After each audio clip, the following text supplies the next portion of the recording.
Hi friends, welcome back to my channel. இன்னைக்கு நம்ம வீடியோல ரொம்பவே ஈஸியான டோட்டலி டிஃப்ரெண்டான ஒரு ஸ்நாக் ரெசிபி தான் பண்ண போறோம்.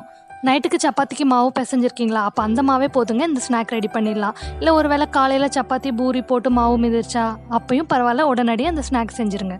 ஓகே ஃப்ரெண்ட்ஸ், ரெசிபி வீடியோக்குள்ள போகிறதுக்கு முன்னாடி நீங்கள் இன்னும் என் சேனலை சப்ஸ்கிரைப் பண்ணலன்னா இப்போவே சப்ஸ்கிரைப் பண்ணிடுங்க. கூடவே பெல் ஐக்கனையும் கிளிக் பண்ணிடுங்க. அப்போ தான் நான் போடுற ஒவ்வொரு வீடியோஸும் உங்களுக்கு நோட்டிஃபிகேஷனில் வரும். இந்த ஸ்நாக்ஸை நம்ம சப்பாத்தி மாவு யூஸ் பண்ணி தான் பண்ண போகிறோம். 2 விதமாக பண்ண போகிறோம். ஒன்று வந்து ஃப்ரூட்ஸ் யூஸ் பண்ணி பண்ண போகிறோம், இன்னொன்று வந்து நட்ஸ் யூஸ் பண்ணி பண்ண போகிறோம். சரி வாங்க, இது எப்படி பண்ணுறதுன்னு பார்ப்போம்.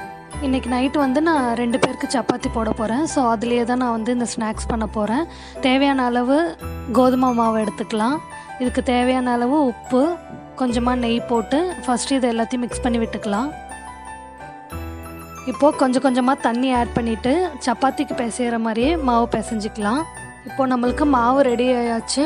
ஸோ இதை ஒரு 20 மினிட்ஸ் அப்படியே ஒரு மூடி போட்டு மூடி வச்சிடலாம். இப்போது 20 மினிட்ஸ் ஆயாச்சு. ஓப்பன் பண்ணி பார்க்கலாம். மாவு நல்லா சாஃப்டாக இருக்குது. இப்போது இது ஒரு வாட்டி நல்லா உருட்டிட்டு நம்மளுக்கு தேவையான அளவு பீசஸ் வந்து கட் பண்ணி எடுத்துக்கலாம்.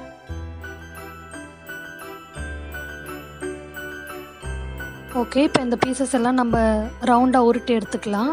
இப்போது ஒன்றொன்னா எடுத்து சப்பாத்தி மாதிரியே தேய்க்க ஆரம்பிச்சிடலாம்.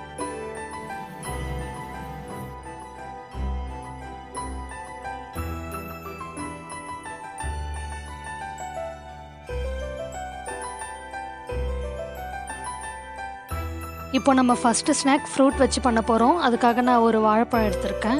இப்போது இந்த வாழைப்பழத்தை தோல் உரிச்சிட்டு குட்டி குட்டி பீஸாக கட் பண்ணிவிட்டு நம்ம தேய்ச்சி வச்சுருக்க சப்பாத்தி மாவு மேலே வைக்கலாம்.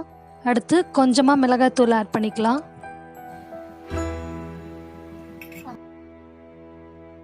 அவ்வளோதான், நம்ம ஸ்டஃபிங் ரெடி ஆயாச்சு. இப்போ இதை நல்லா மூடிட்டு அந்த ஸ்டஃபிங் வெளியில் வராத அளவுக்கு நல்லா அழுத்தி விட்டுக்கலாம் ஓரங்களில்.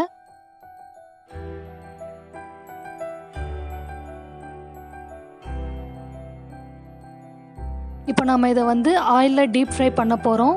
அதுக்காக நான் ஆயில் வந்து ஹீட் பண்ணி வச்சுருக்கேன். இப்போ இதை மீடியம் ஃப்ளேமில் வச்சுட்டு நம்ம ரெடி பண்ணி வச்சுருக்க ஃப்ரூட் சோமாஸை ஆயிலில் போட்டுடலாம். இது 2 பக்கமும் நல்லா கோல்டன் ப்ரௌன் வர வரைக்கும் ஆயிலில் ஃப்ரை பண்ணி எடுத்துக்கலாம். பாருங்கள், நல்லா உப்பி வருது, செம்மையாக இருக்குல்ல.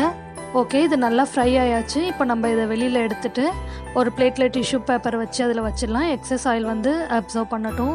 இப்போது அடுத்த ஸ்நாக்ஸ் செய்யலாம். இதுக்கும் சேம் மெத்தட் தான், ஆனால் நம்ம ஸ்டஃபிங் மட்டும்தான் மாறும். இப்போ தேய்ச்சி வச்சுருக்க சப்பாத்தி மாவில் நான் வந்து நட்ஸ் ஆட் பண்ண போகிறேன். அதுக்காக பாதாம் குட்டி குட்டியாக கட் பண்ணி வச்சுருக்கேன், முந்திரி, உலர்ந்த திராட்சை, அப்புறம் ஒரு 3 பீஸ் போல் பட்டர் வச்சுருக்கேன். நான் வந்து இன்றைக்கி நட்ஸ் எல்லாமே முழுசாக வச்சுருக்கேன். நீங்கள் வேணும்னா இது எல்லாமே ட்ரை ரோஸ்ட் பண்ணி பவுடர் பண்ணி வச்சுக்கலாம். இப்போ இதையும் அதே மாதிரி மூடிட்டு இந்த ஸ்டஃபிங் வந்து வெளியில் வராத அளவுக்கு ஓரங்களில் அழுத்தி விட்டுக்கலாம்.